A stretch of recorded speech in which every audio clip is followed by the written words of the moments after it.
real copyrights. quick though. Yeah. The only thing I was gonna say on this was kind of a funny one, which was when I first saw this, the first thing that came to my mind was you're posting this like we haven't talked about it. And I was gonna say, maybe you are the one person I haven't talked to about it. Like I could just be wrong. I've talked about this so many times. So like all these things Well, I pointed out. these first four Um panels in are just videos and stuff. context, and we all know this Matsuri panel of poor code. It seems to be your inescapable fate to be a Yeah, well, child. it's specifically the one to the left of it in Yeah, particular this one I thought is was the the most one that interesting was one. my focus. This is the reason I posted this. This And is a I was standout. like, maybe I just didn't talk to you specifically about this, but I've talked ad nauseum about this and how the Code Kawaki parallels in this regard. But I thought it was funny when I first saw that. I was like, have I not talked to Oodie about this I yet? don't think we Like, I was talked like, about it. really? So we I can. was like, maybe you were like the one person I just didn't talk to about That's it. hilarious. Well, since apparently you got a freaking a ton to say, and I guess we should save this until Code comes back. So.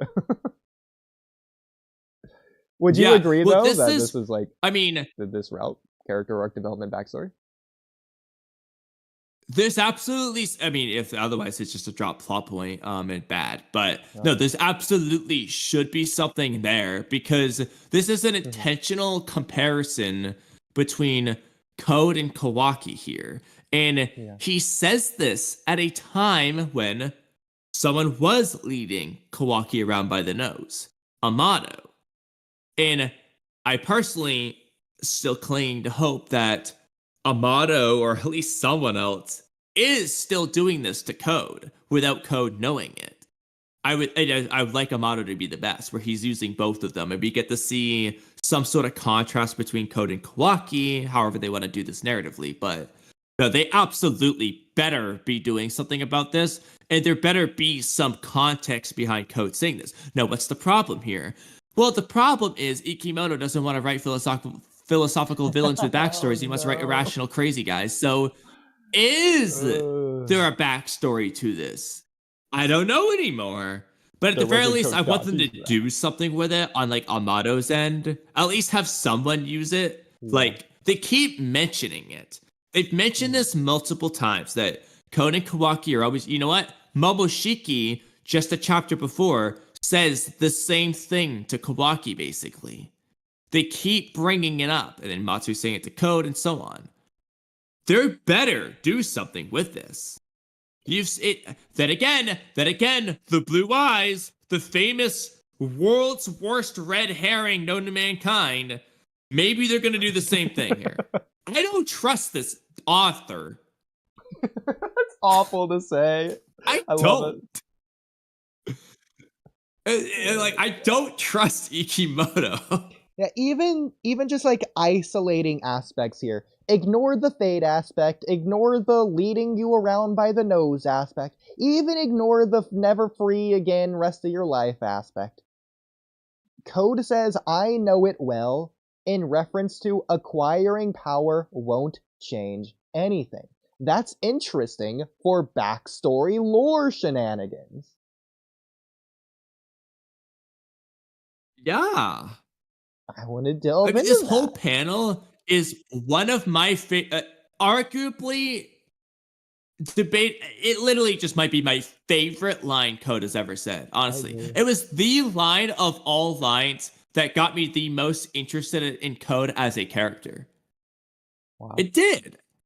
And I'm already ready for my disappointment because I'm scared, like, whatever they do, if they do anything, is just going to be garbage. But, like, you know, like, this is the scene that made me want to theorize about Code as a character. And I've already done some videos, and I have more videos that what am I, 800 billion I put on pause. And guess what? Every single, honestly, every single Code character video I have ever done or started writing has to do with this line.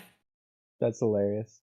And again, for those listening, this is before the Matsuri line. This is in the middle of the Code arc. This is right after Amato's explaining that Code got limiters to limit his power.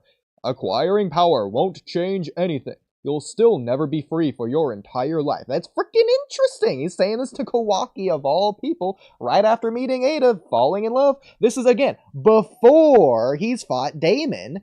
Acquiring power won't change. Code's the one saying this about himself. This isn't someone saying it to Code. Code is the one saying it, not to Kawaki, but as well as to Kawaki, to himself. I think it's freaking awesome. Yeah. Like, and if they are able to come back to this in a well-written way, this is gonna be very good. Like, just objectively, as long as they do that, in my opinion, Code is a good character. Like, a good character, if they can just do this. Now, granted, are there gonna be problems with his character in the middle of the story? Yeah. But, like, also, real quick, I'm sorry, bro. This Code drawing, this art style, this arc, this is peak Code. Yeah. This looks way better than current Code. This Code was so much cooler here. I still prefer it's Code's new design, but I can see either way. I think both are good. I love Code art Code.